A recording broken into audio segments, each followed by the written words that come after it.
Welcome back to They Reminisce Over You. I'm Christina. And I'm Miguel. This week we are talking about singer, rapper, actress, producer, all-around thespian, award winner, hip-hop icon, all that. Queen, Literally. all that stuff. Queen Latifah. If you hear any noise in the background, there's currently a thunderstorm happening, but we're going to record anyway because we're supposed to do it yesterday and we're doing it now. So you're going to have to deal with it, but hopefully it won't be too bad. Ready to get into it? Yep. Let's start. Okay. So I looked up a little bit about how she got started. Mm-hmm.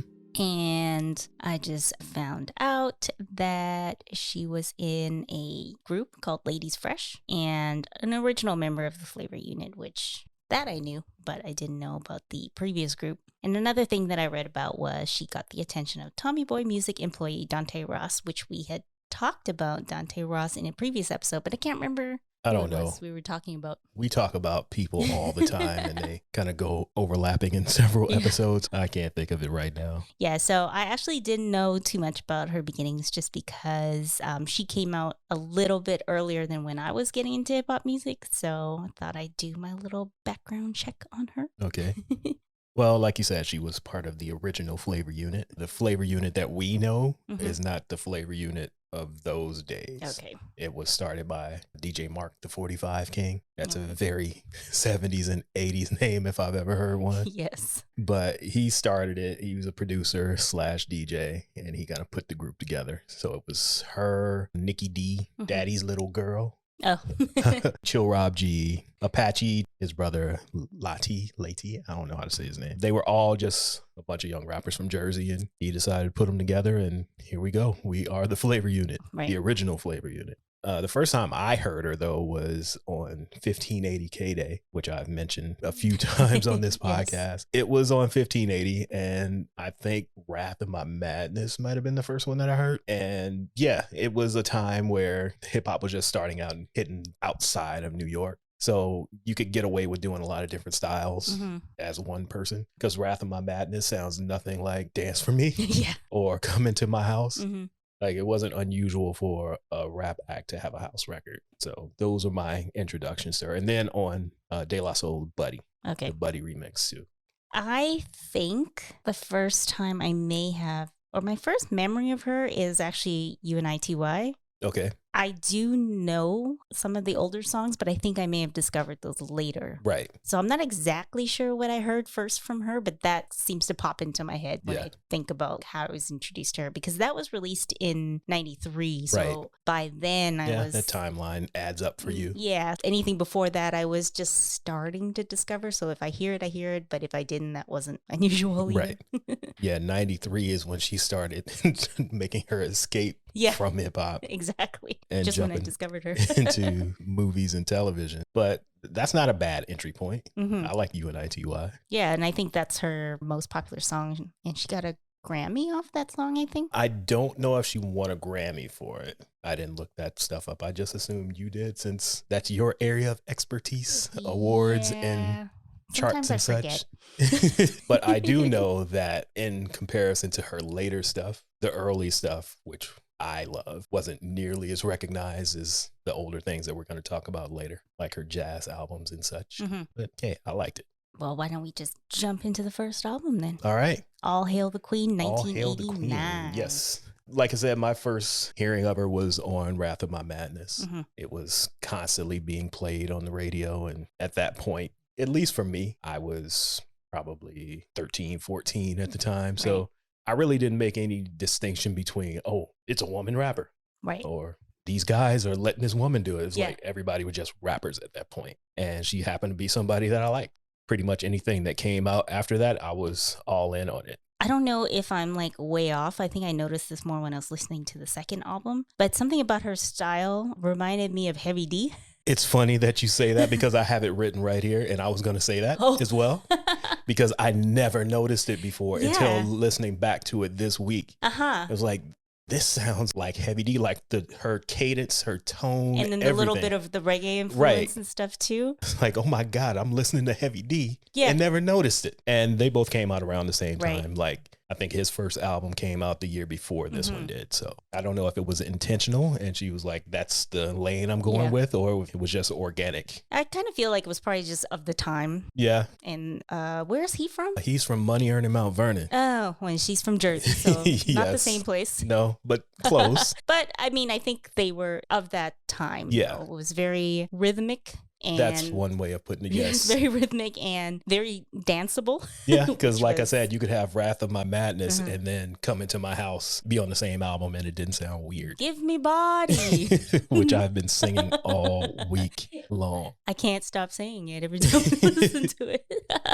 And something else I picked up on that I didn't notice then is she was doing a lot of singing on these early records too. But I really didn't notice it until later when she kind of branched off and started doing more of the singing. So it's like, oh, she's always been singing on these records. When we were deciding who to talk about next and we were saying, let's talk about Queen Latifah. And I was just saying, it's funny how she's doing all this jazzy stuff now. But just going back and listening to all this stuff actually is not that unusual at all because she always had the jazz elements. Right. She always did different musical styles. Yep. It's just the jazz albums don't have rap. They don't. This was the first time I listened to this album in full. There were a few songs that I was already familiar with, of course. Ladies First. Right. That's like the anthem for women. Yeah. Wrath of My Madness. But yeah, I hadn't heard these house songs before. Right. Like, Dance For Me is kind of... Yeah, it's kind of a house record. Yeah. So yeah, I didn't realize that she had already been doing all these different musical styles. Because in my mind, I knew she sang, but I always thought of her as a rapper turned jazz singer who used to sing a little bit. Yeah. But all of these seeds were already here. Yeah, I just didn't notice it. Usually when I go back and listen to albums that were before 93, sometimes I like it, sometimes I don't, just because if I wasn't listening to it at the time, I just don't. But this one I really liked, even though it was released in 89 when I wasn't really listening to rap, but I would definitely listen to this one again.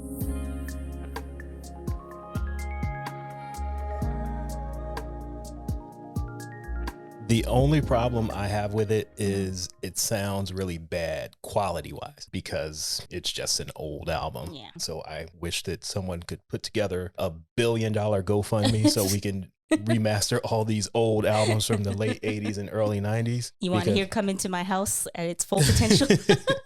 Actually, that one doesn't sound as bad as some of the other mixes on here, like Wrath of My Madness. I really wish I could hear the bass in that song, but I can't. It just sounds really flat, either in my headphones or listening to it in the car. I think this is very like quintessential late 80s rap and going to early 90s in terms of like how it sounds. Like I can see people dancing around in rayon shirts. And, of course. And like hair in different levels. Well, you saw the videos. I did. Got like uniform business suits on. Yep.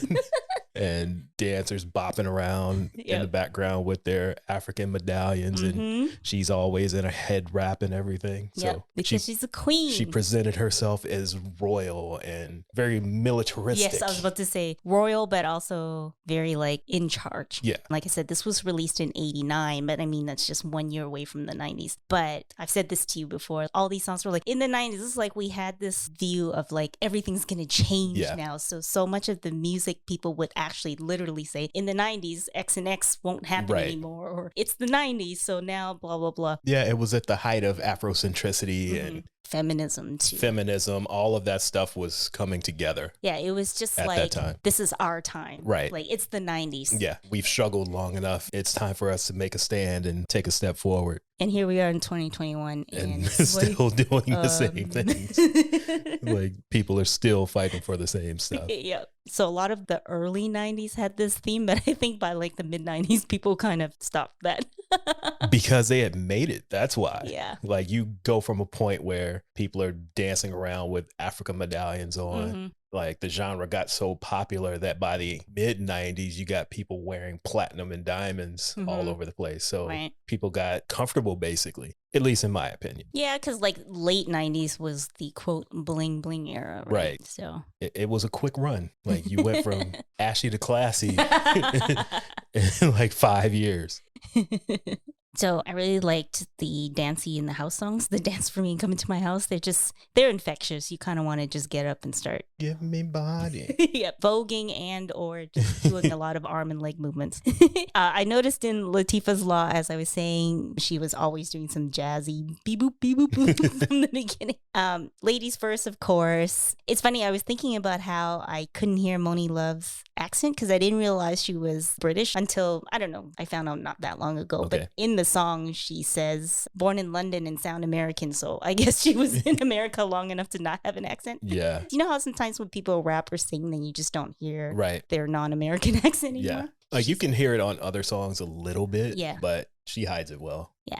But I'd say my overall favorite is Wrath of My Madness. Yeah, me too. Again, because that was the first one that I heard. It's just always been my favorite. And I've had an issue with Ladies First since it first came out. What? And I'll tell you why. Okay. Because Moni Love spells lady Ladie. And it's bothered me from the first time I've heard this record. I noticed that. It has You know what? I didn't write it me. in my notes, but when I heard it, I was like, ever since I was a child. Lady. And I know she's I trying to understand make it why rhyme. she did it. Yes. But I'm sure she could have come up with something else. It has bothered me since the first time But at I least heard it. that sounds intentional, unlike Warren G saying an XET next. Yeah, he definitely didn't do that on purpose.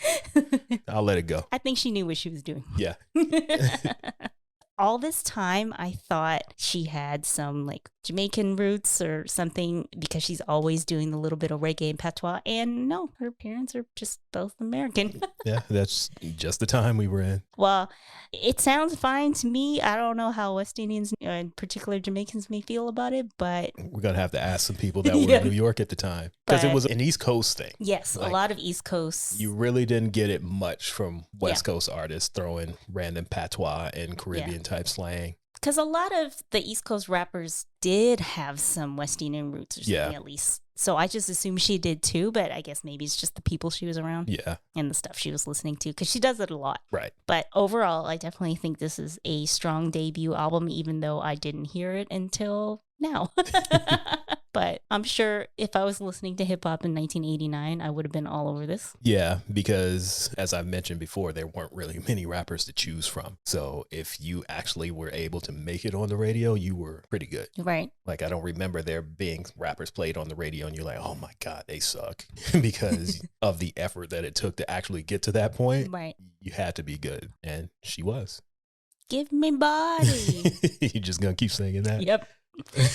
After a while, they started to get a little more established and Mhm. the flavor unit was growing and expanding. So she kind of took the lead in taking over running the flavor unit because apparently the 45 King got some drug issues and whatnot and really wasn't taking care of business the way that they were supposed to. So she took it upon herself to like start an LLC and trademark the name and all that stuff so they could be an official money-making entity. Mm-hmm. Some of the guys who were down with it before didn't like it too much. Others were like, that's a great idea. Let's get this money. Why didn't they like it? Just because they felt, why are you Oh. like taking this on? It should be one of us because we've been here longer and we're older, blah, blah, blah. Mm-hmm. Because she was the youngest one in the crew. But at the same time, if you wanted to, then you should have stepped up and did it. That's the way I look at it. But she ended up starting Flavor Unit Records, Flavor Unit Management. And after a couple years, some fell off and they brought new people in, like Naughty by Nature, Freddie Fox, Black Sheep. And some of the old ones stuck around. I think Apache and one other kind of made it through. But the second go round, basically completely whole new Flavor Unit. Yeah, that's the Flavor Unit I know.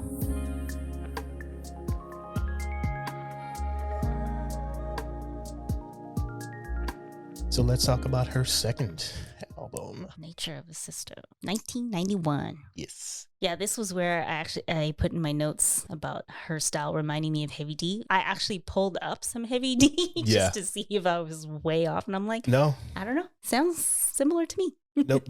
I forget which song it was that I was listening to the other day, but it just hit me like this sounds just like Heavy D. And I never noticed it in however many years it's been that I've been listening to Queen Latifah until last week. And I think we've sort of mentioned this before too, is like people, we have a tendency to compare, like if it's a female rapper, then we try to compare to another female rapper. Right. Instead of just who do they sound like? Yeah. It's like, no, I can't compare it to Moni Love or Yo-Yo, or she sounds like Heavy D to me. Yeah. Which makes sense. Yeah. Like you don't have to compare her to another woman.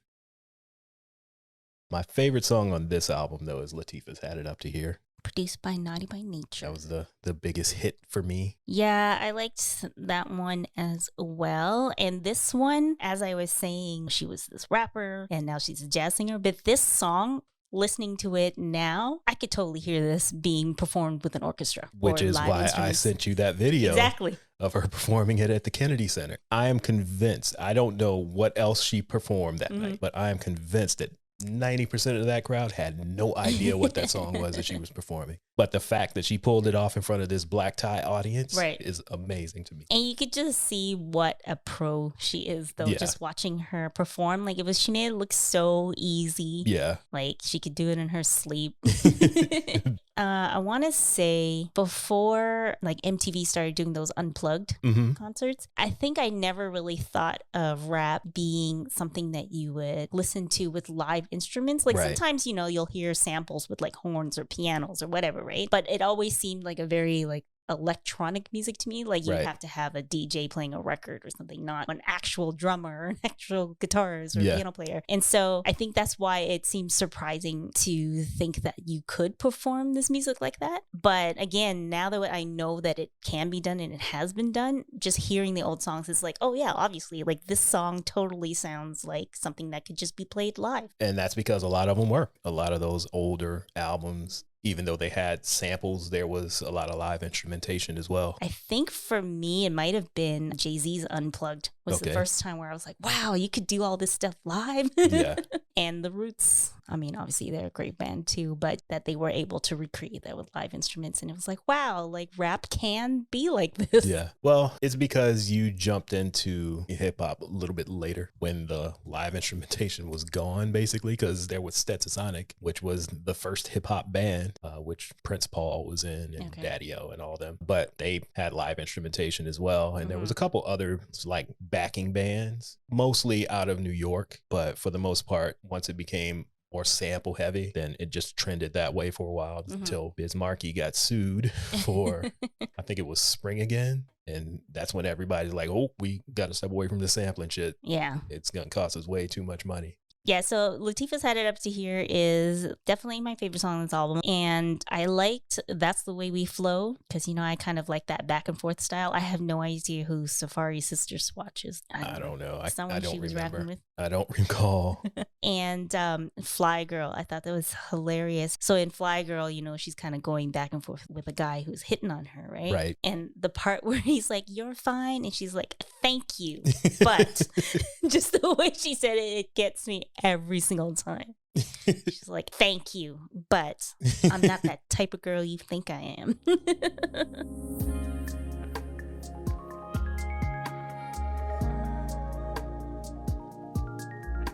That song is very 90s. If you think about 90s hip hop and 90s music, urban music, that is it. That's what you're going to be hearing in a black TV show / movie. That's going to be on a soundtrack or something. I wouldn't be surprised if it was on a soundtrack. I didn't look it up, but it's very like Strictly Business or Mo Money, one of those type of soundtracks. I can see it.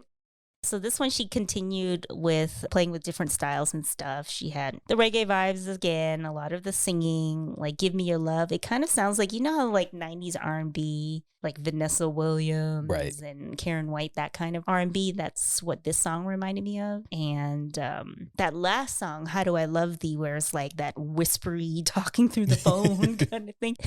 I can't get into that though. I think it did pretty well on the charts when I was looking up the billboards and stuff. But I like that she experiments with all these different sounds. But when she gets too far on that side, I'm just like, I can't get with it. It's not for me. Okay. When I was reading a review about it, someone was saying it kind of sounded like Madonna's Justify My Love. And I was like, I didn't like that one either. So I think I just don't like that whispery, how do I love thee? She was being sultry. She was, and other people liked it. So, and she obviously liked it if she recorded it. So good for her. All right, so her next album was Black Rain. It's a little more aggressive than her previous work, but still has the songs that where she's singing and that are really melodic as well. Yeah, I had in my notes that this one felt more, quote, hip hop than the last album. When I was just looking at reviews, the last album didn't do well because some people thought she was trying to do too much in terms of like doing the different styles, and she was dropped from Tommy Boy due to low sales. And like I was saying earlier, things were changing so fast at this time. What she was doing wasn't as popular as it was like 2 years before. Right. Because at this time, we've gone from De La Soul with their daisies and all this stuff to 2 years later, they're like, De La Soul is dead. These are the same people. All of music was kind of changing that quickly. And I think that album got caught up in that transition as well. Because there's a lot of people who came out around the same time that was like, which way are we going with this? Are we going to be just Timberlands and hoodies, or are we still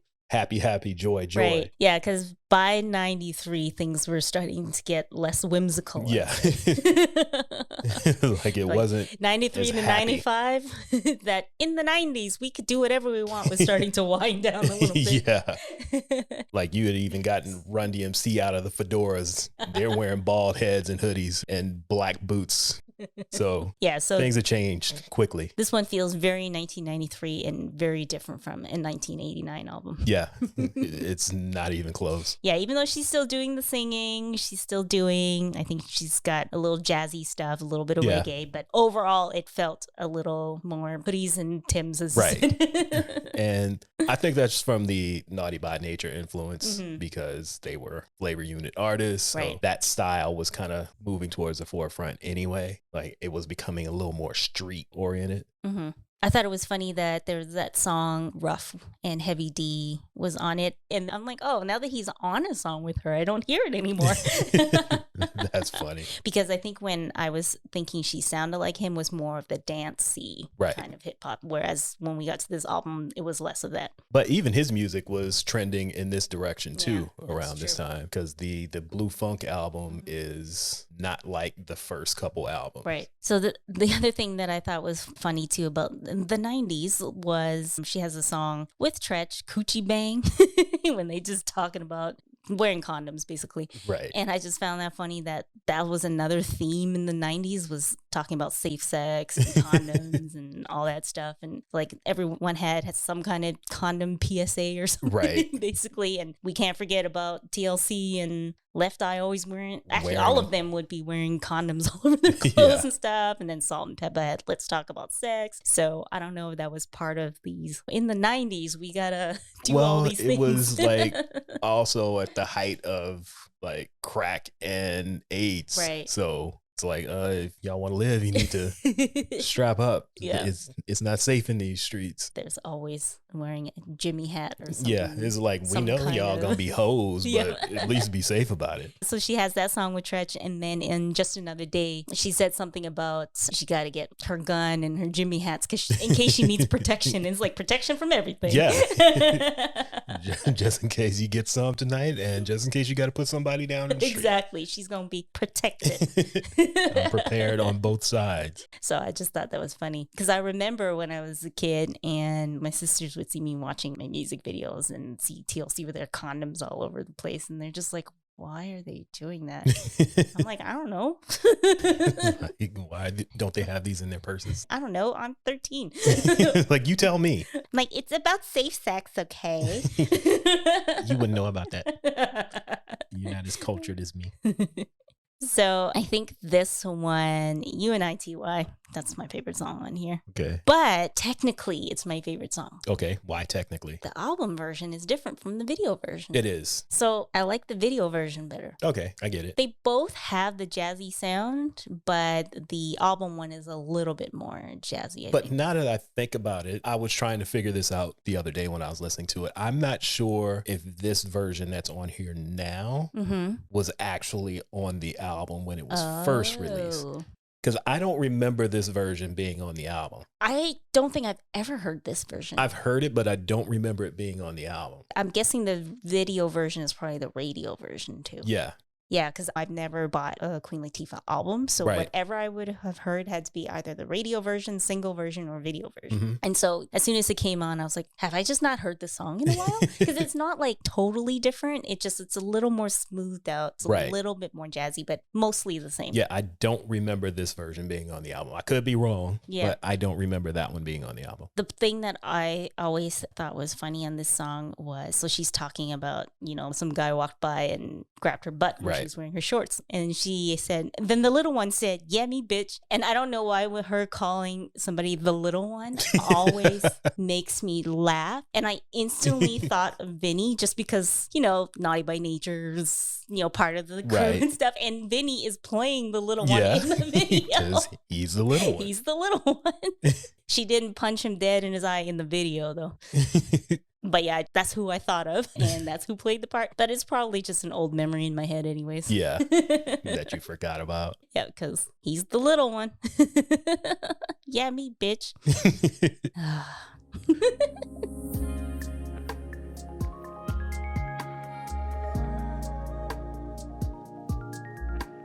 My favorites on this album, it's a tie for me. It's either Just Another Day or Black Hand Side. And I listened to them a lot this week and I can't decide which one I like better. So it's both of them for me. I could be your tiebreaker and say Just Another Day. Okay. I like that one better than Black Hand Side, but I like that one too. Just Another Day reminds me of Ice Cube's It Was a Good Day. Just talking about their day and what's going on in their neighborhood. I really like Weekend Love, even though it sounds like something I would hear on a Caribbean cruise ship.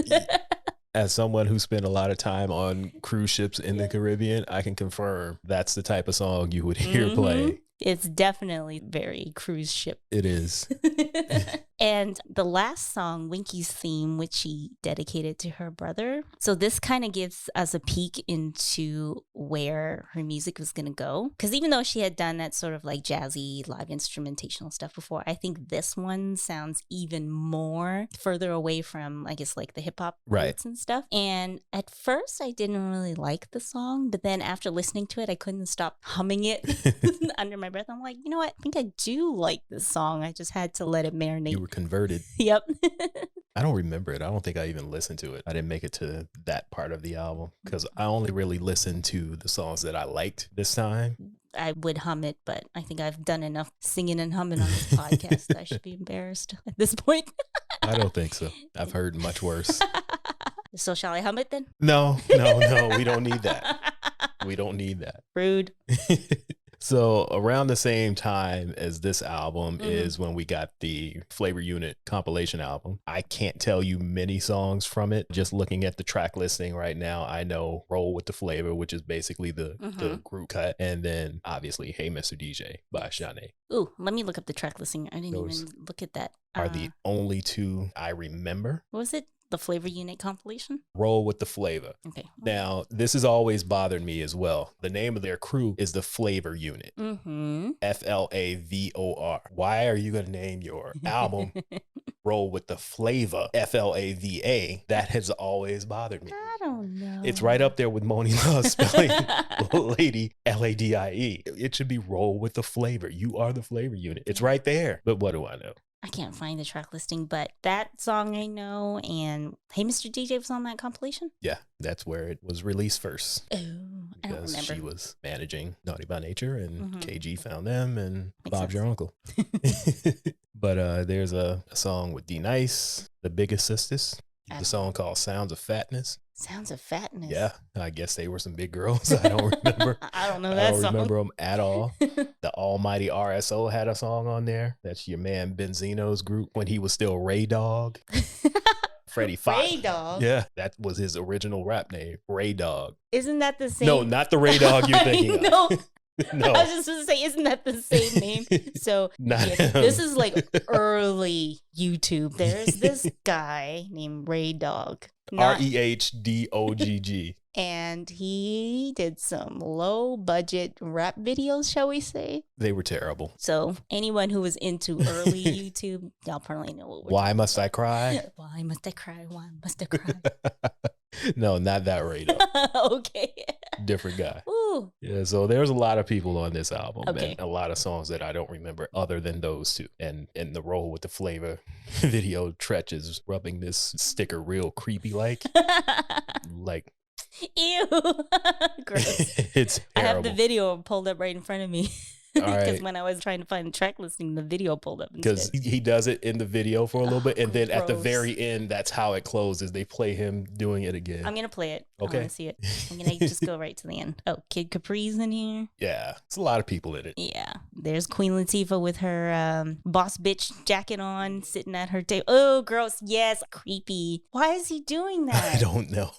Oh man, I remember this now. Ugh. All right.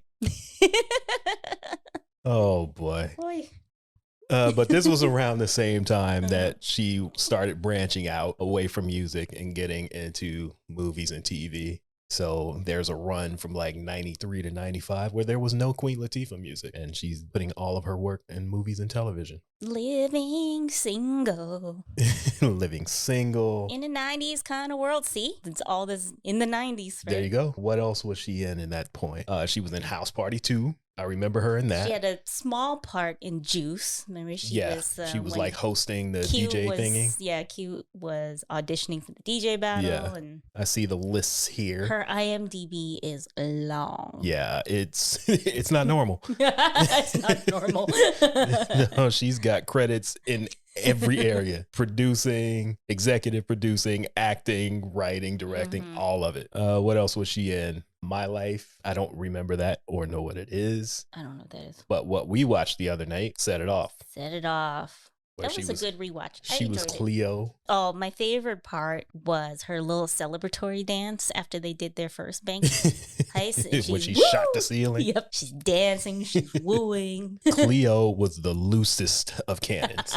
Yep. That was a pretty good movie. It was better than I remember it being, but it was worse than I remember it being at the same time. If that makes any sense. Nope. Okay, like it was a good plot, except okay, let me take that back. There was one. It was a good idea, but the way that it played out wasn't really good. But at the same time, it was okay for 1990, whatever. 96. Yeah. It was a good plot in the sense of like they all went through something to finally make them say, yeah, let's go rob these banks. Right. Except Jada Pinkett's character, spoiler, but Jada Pinkett's character, her brother gets killed by the LAPD accidentally. Yeah. They could have just avoided all of this bank robbery and just sued the LAPD. Yes. So I think they could have given her a different reason. Oh, my brother got killed. Let's rob these banks. Yeah. Right? The thing that I had an issue with was it was a lot of overacting outside of Queen Latifah. Like everybody else was doing too much. They were going a little too far with it. But her character, even though she was going too far, it made sense because that's who she was. Like her character's supposed to be out there. Like Vivica Fox just snapping all the time. Yeah. It was a bit too much. Like you were just a bank teller 2 days ago. And now you're this criminal mastermind all of a sudden yelling at people. She was mad. Still. They fired her. She wouldn't all of a sudden take the lead in a bank heist, though. Whereas Cleo, she's all in. She's down for everything. You saw the people she hung out with. Exactly. Like she's hanging out with Dr. Dre, who's a gun runner, sitting in a random warehouse just shooting at targets for no reason. She's living in somebody's garage. Whose garage was this? Like when they said, shut up, you live in a garage. I thought they meant that she lived in a garage that was attached to a house. Right. Not an auto body shop. With a car that always needed fixing. She had a rusted out 64 Impala, but she lived in an auto shop. But I want to know whose it was and why wasn't she like making money fixing cars? Like she's just sitting around doing nothing all the time when you have a place to make money right there. I don't know. You ask me too many questions. And she was a car thief. Like you have all these opportunities to make money, but you sitting around with your girlfriend who doesn't speak. I mean, she's lazy, I guess. Yeah. She only does those things when she has to. I guess. But like I said, it was better than I thought it was, and it was worse than I remember. Both at the same time. Yeah, I think I only watched it once, so I didn't remember anything. So it was basically almost watching it for the first time because there was like some tiny things that I remember. But for the most part, it was pretty new to me. It's like, did I watch this movie? I definitely watched it, and that's my critique. Okay. It was better than I remember and worse than I remember at the same time. My critique is, why didn't she just do the LAPD? The movie would have been over in 20 minutes. Yeah, and then she could have kept dating. What's his name? Your favorite black hiker? Yeah, my favorite black hiker. Blair Underwood. And, whatever. Oh, well.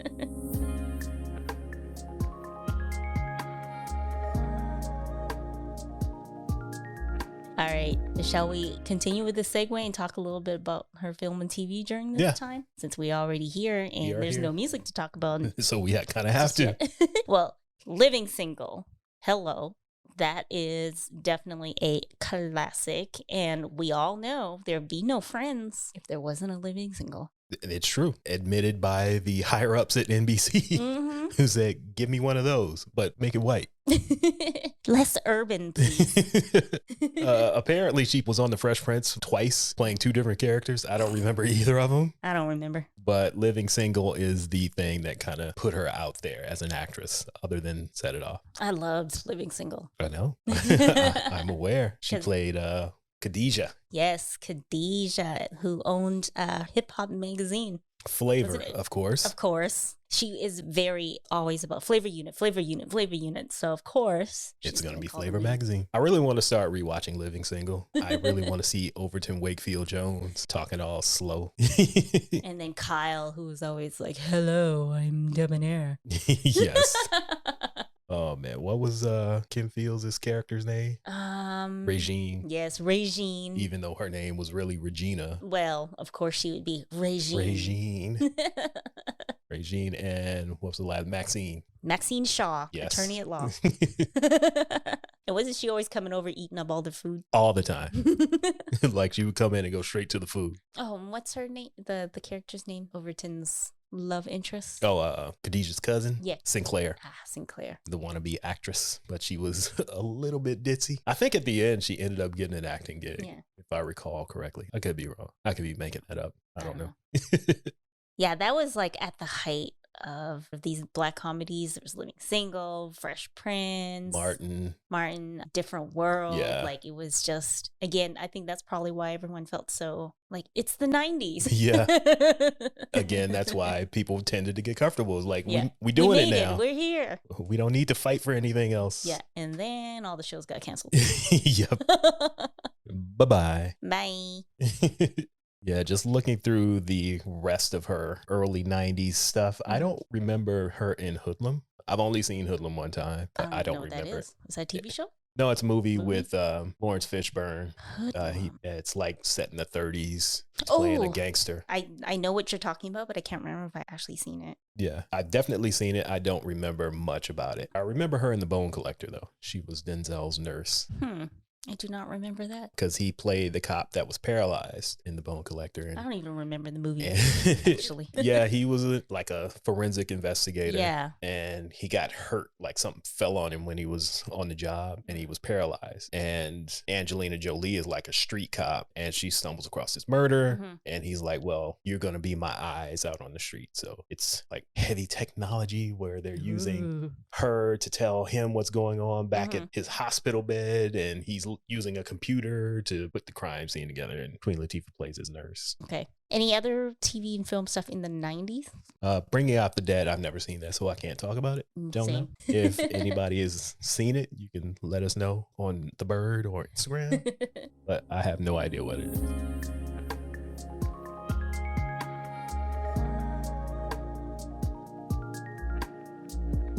So that brings us to 1998 with her album Order in the Court. So she's back in these hip hop streets. Right. This one was not available for streaming. No, it wasn't. So I didn't hear the entire album. I tried to look up some stuff on YouTube. So the ones that were at least singles were there because there were some like videos and stuff. Right. So I only heard 3 songs of this album, but this sounds like 98 hip hop. Yeah. And I didn't know Bananas is apparently Foxy Brown diss track. I meant to get into this and I completely forgot about the Foxy Brown beef that she had. I was going to save it for when we do the beef episode. You can save it. So I just wanted to bring that up. Yeah, I didn't go into that one. And there's a couple other songs that I'm not going to bring up until then. Right. Okay. So you can learn more about it in the next episode when we talk about rap beefs. Yes.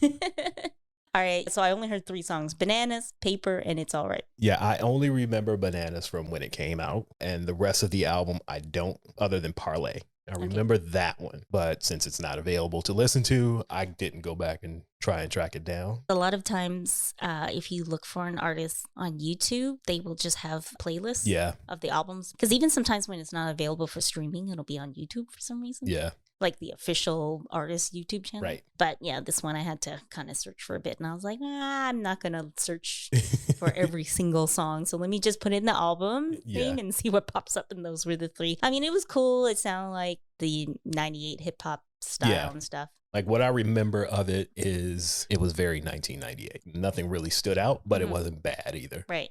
So after that album is pretty much where she's like, I ain't doing rap anymore. This is where she went full on jazz. Yeah. The next album, the Dana Owens album, 2004, there's a couple more of like soul songs that I was okay with, but I'm just not into like full on jazz. Yeah. I like jazz elements right. in hip hop, but I don't really just listen to straight jazz. I actually like this album. I hadn't heard it before until this week, but first of all, it's an album of covers. So like you said, she's just doing a bunch of jazz versions of different songs, and it feels like sitting in a smoky jazz club. Yeah. Like I should have on a fedora waiting for some random dame to come in and like, hey, I need you to help me find who killed my papa.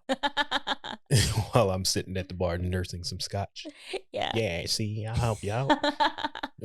Yeah. It's much like that. Yeah, she straight up this time just switched genres, not just like, oh, I'm going to experiment with this and that. It was just like, nope, I'm doing something completely different. Yeah, there was a couple songs that had more of like the soul sound, like saying there was Simply Beautiful with Al Green. And then there was The Same Love That Made Me Laugh, which I think had like a Love and Happiness sample or something. I can't remember. So those ones were cool, but I'm not really into the Lounge Lizard, Liza Minnelli. Like Liza Minnelli.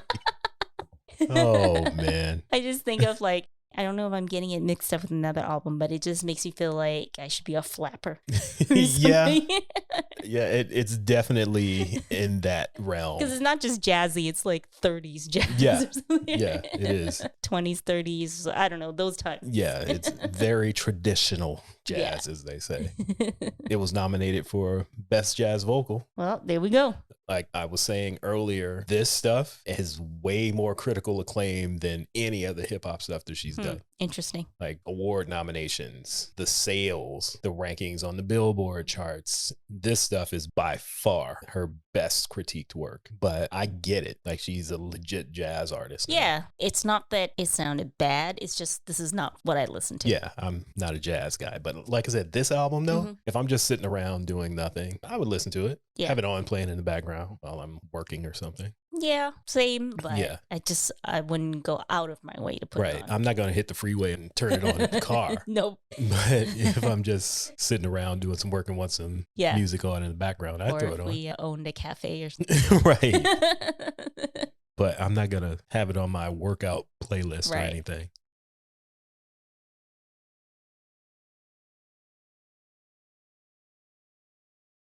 Well, the next album, Traveling Light, 2007, I have in my notes, I put Queen Latifah's Juke Joint. Because that's what it sounded like to me. I'm like, or like a speakeasy. Right. It's more of that. It doesn't have like the, what is it, like the Boardwalk Empire vibe. But it's another jazzy album, another album of covers. But it's not as, as the last album. I only kind of skimmed through this one, but it's cool too. I would, again, have this on in the background while I'm doing stuff, but I'm not going to add it to any of my mixes or playlists. Right. Yeah, it's just, for me, it's like cafe background music. Yeah, it's something that you would put on that's not annoying and it's not overpowering your senses and you're singing along with it or something like that. Well, she came back in 2009 with Persona, and this technically is like a rap album, but this kind of reminds me of when we were talking about when Usher came back after Confessions, and he was doing sort of more of like the dance pop rap. Like, I wouldn't even consider this a rap album. I mean, I guess I only say that because she raps on it. A little bit, but it's mostly like a bunch of pop songs. Yeah, to me, it's like dance R&B. Yeah, it's like Cue the Rain sounds like DJ Got Us Falling in Love. Yeah, like that kind of song. As I was listening to it, I thought about the episode of Atlanta when they were talking about Flow Rider and Darius said that moms need to enjoy rap too. Yeah. That's what this is to me. I wrote down, it's like how Black Eyed Peas sounded when they added Fergie. Yeah, it's the music that you hear when you walk into Hot Topic. It's not bad, but it's not for me. I wasn't the target demographic for this album. Yeah. So I'm not going to say it's bad, but it's not something that I would listen to. Yeah, same here. Once was enough. I think the only one that I would, in terms of full albums, the only one I would listen to again is the first one. Okay. That one's my favorite out of her full discography. There are handfuls of songs on the second and third album, and maybe the fourth, if I can actually find some of them. But yeah, everything after the mid-90s, I'm just like, nah, not for me. Okay. Again, it's not for lack of talent, because I think the great thing about Queen Latifah, what makes her great, is she can do all of these things. Yeah. And she can do it well. It's just not my style. I was just going to say, it's funny that she's had 3 completely different careers. Mm-hmm. Like, you take her first couple hip hop albums, it's completely different than the film and movie stuff, Mm-hmm. which is completely different than all of the jazz things that she's been doing over the past few years. And even with the jazz stuff that she's doing, her last real album was 2009? That's still 11 years ago. 12 years ago. Yeah. I didn't realize how long it's been that she hasn't been doing hip hop. And it's been 12 years that she's done anything in terms of music. Right. Like, she performs every now and then and she jumps on a song here and there. But in terms of an album, I guess that part of her career is just done. Like, I'm going to just stick to movies and TV. Yep, because even movies that she's not in, there's been a couple things that we watched in the last little while where it'll be like Flavor Unit. Right. Like, Flavor Unit Productions is out here. Basically, any movie she's in, she's probably producing it. Yeah. A few of the ones we watched, she'll make like a little cameo or something. Yeah. What was the one we watched? The one with T.I. T.I. and Mike Epps, The Trap. Yeah, where she that had a small part. Is so silly, but her role is hilarious. Yes, she plays the doctor, but she also, what did she say when she puts her badge away? I don't remember. It's something about, it's basically she was code switching. Yeah. She was a doctor, then she put the badge away, and then she cussed out Mike Epps and T.I. More than once. It wasn't the best movie, but it was worth the watch. Yeah. If you need to waste some time, you want to laugh at some silliness. Don't expect too much from it, but it is entertaining. It's funny. And you got T.I. trying to be a chef, and Mike Epps is Mike Epps. So. Yeah, and Tiana Taylor being Tiana. Yeah. Tiana Taylor on 11. That was pretty funny. We also watched Last Holiday. That one was cute. Her and LL Cool J. It is so funny watching her and LL be sort of like meek characters. Right. She's got her little church shoes on. They both work at the same department store, and he's not lip licking LL, that's for sure. He's just like, hi, can I take you out? Do you want to go to a basketball game? I got these tickets. Yeah. So it's really funny to see them both play. She's got a crush on him. He's got a crush on her, but they're both scared to do anything about it. They're basically Overton and Sinclair. Yeah. That's basically what it is. Again, it's not like, don't expect too much from it, but it's one of those like... It's a funny rom-com. Yeah, it's a rom-com, something you watch around the holidays. You know how movies come out around Christmas or Valentine's Day or whatever. It's one of those type of movies, but it was entertaining and it was funny and it was cute. We also watched Beauty Shop. She was a character in Barbershop 2. So that character moves to Atlanta and opens her own shop down there. So that one was, again, predictable, but it wasn't bad. Yeah, it's like sometimes you just want to watch something that just entertains you. Yeah. Everything doesn't have to make you think or tug at your heartstrings. Sometimes you just want to laugh. And that's exactly what that was. Yeah. Well, we didn't rewatch this recently, but we watched Ice Age. Yeah. You know, I love We've my seen the Ice Age films. movies with her playing the mammoth. Yeah, that's a good one if you like animated films. Yeah, those are pretty entertaining. A lot of times you think of animated films as being for kids, but they know parents have to watch it too. Yeah, so there's a lot of adult humor kind of sprinkled in. Not bad adult humor, but stuff that the kids won't get, but it's funny to us. I enjoy Ice Age. Yeah. I can't remember if you watched it with me or if I watched it by myself. Girls Trip? No, I watched it with you. Okay, that was funny too. Yeah, that one was pretty good. I liked it. Yeah. I hate, like, we've talked about this before where, you know, when like people just try too hard, like, let's make a women's film. And it's like, look, you can just have a movie where all the leads are women and not make a big deal out of it. And just let it play. Just let it play. And guess what? It works. Yeah. It's not like, ooh, they're all women and they're funny. Right. It's just like, just 4 girls going to Vegas. There you go. There's your story. No, they went to Essence Fest. Essence Fest, New Orleans. Yeah. And that's all you really need. Yeah. And it worked. Shenanigans happen. So that was a pretty good one too. I started watching Joyful Noise just because it's one of the few Queen Latifah films that we actually have on our streaming services. But I didn't get too far. I just thought this was funny because I wanted to see how it played out with her and Dolly Parton. Yeah. Being opposites of each other. And I just saw, I don't know, I think Wikipedia or something said that they promoted the movie on 106 in Park, her and Dolly Parton. Oh, okay. I was going to try to see if I could find the clip, but I just forgot to look for it. I was like, I would love to see Dolly Parton. Yeah, I'm going to have to look this up. This is something I need to see. Just the little bit that I saw so far, it just seems like it'll probably be an entertaining movie too. Yeah, I wouldn't mind watching it. I remember watching, so she had her daytime talk show. Yes, twice. See, I don't remember twice. It went away and came back? Yeah, they brought it back. I don't remember exactly when. Maybe like 3-4 years ago or something. Mm-hmm. But the first time was like in the 90s, the late 90s, early 2000s. And then it came back a few years ago. I remember watching some of it. And again, this is Queen Latifah who can do everything. She had a daytime talk show like on top of doing twice. all this other stuff. Yeah. I was just looking up random clips on YouTube, and there was one where she did the I Want to Be Down reunion. So she had Brandy on. Okay. And she brought MC Light and Yo-Yo. But Queen Latifah was telling the story about how she borrowed Hype Williams' jacket for the video shoot. Okay. So he was obviously directing the video. I don't know why she borrowed his jacket, but she said she was trying to keep it. She asked him if she could take it, and he was like, no, you got to give it back. Oh, boy.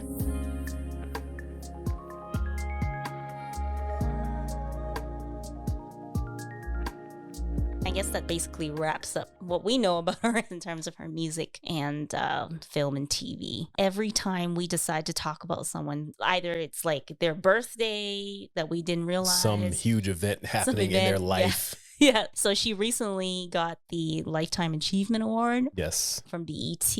And I watched the performance. Lil' Kim, Moni Love, Rhapsody, MC Light performed a medley for hits. I would suggest watching that. That was pretty I watched that and it then was a good performance. Forgot to watch Queen Latifah's speech. I had it lined up to watch it when I was finished with it, got distracted by something and completely forgot about it until right now. So I watched the performance.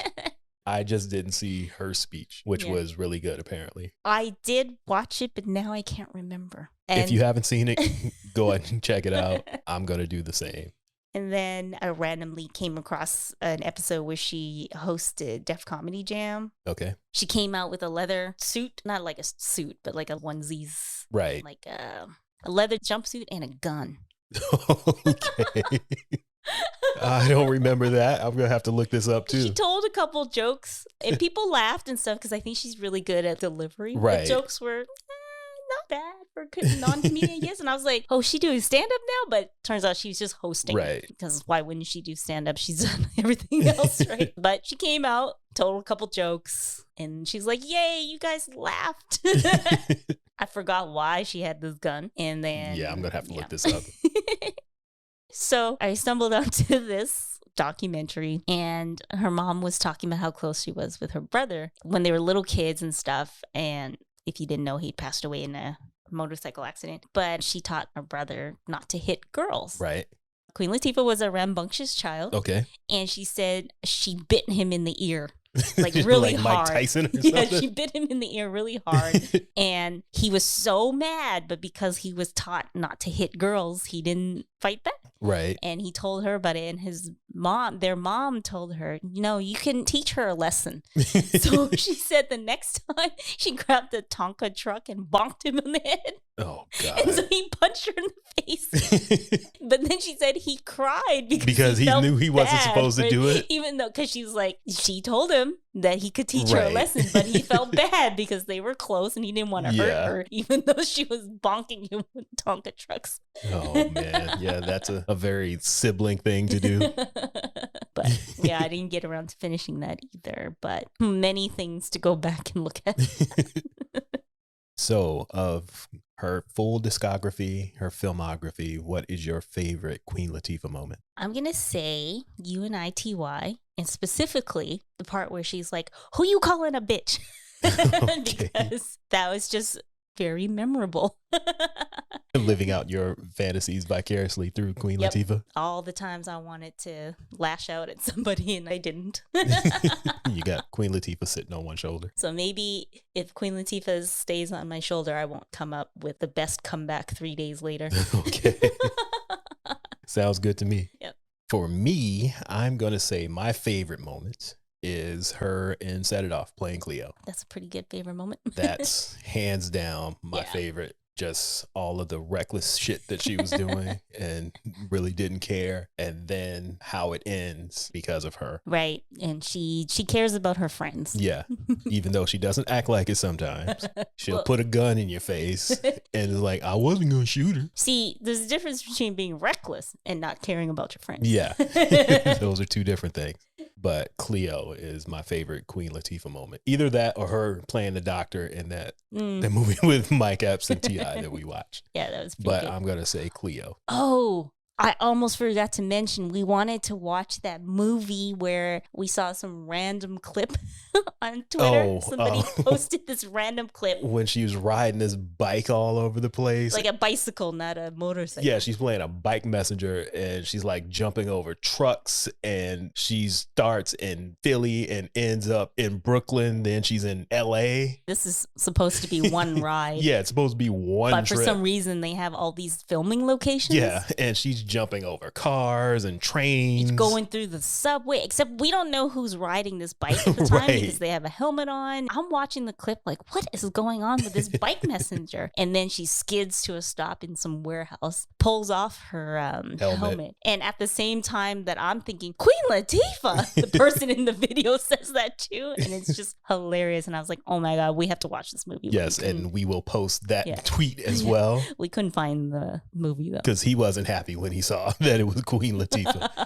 I think he's more surprised than not happy. Yeah, I wouldn't say he was upset that it was her, but he was more upset at all the stunts that were happening and then finding out it was her. And she's riding her bike recklessly through 3 cities to, I think, Crazy in Love. Yeah, it was Crazy in Love playing. And you get to the end and it's Queen Latifah. Yeah, just like, hi, I'm here. Yeah, while everybody's cheering her on. All right, you got anything else you would like to add? Should we watch The Equalizer, which is what she's currently doing? Yeah, she's currently in The Equalizer, so we should check that out. And I know she's in a movie with Adam Sandler that's in production right now. Okay. I saw some pictures from it where they're walking down the street holding hands, so I guess they're a couple in it. Okay. I just know he's playing a basketball scout, and it's an Adam Sandler movie, so it can go plenty of ways. It can be really good, like Uncut Gems, or it can be Grown Ups Part 4 or whatever. So. Yeah. It can go either way, but I have nothing else to add to this. Yeah, that's pretty much all I got. So we're going to end here. Thank you again for listening to They Reminisce Over You. Make sure to check us out on social media at Troy Podcast on Instagram and Twitter. You can check out our website, troypodcast.com. If you're interested in hearing a Queen Latifah playlist, you can search the title of this episode on Spotify and it will come up. So you get to hear all the songs that we've been talking about. Make sure to subscribe, rate, and review because that helps us move up the charts. We are number 1 in Botswana this week. Are we? No, I just made that up. But I would like to be.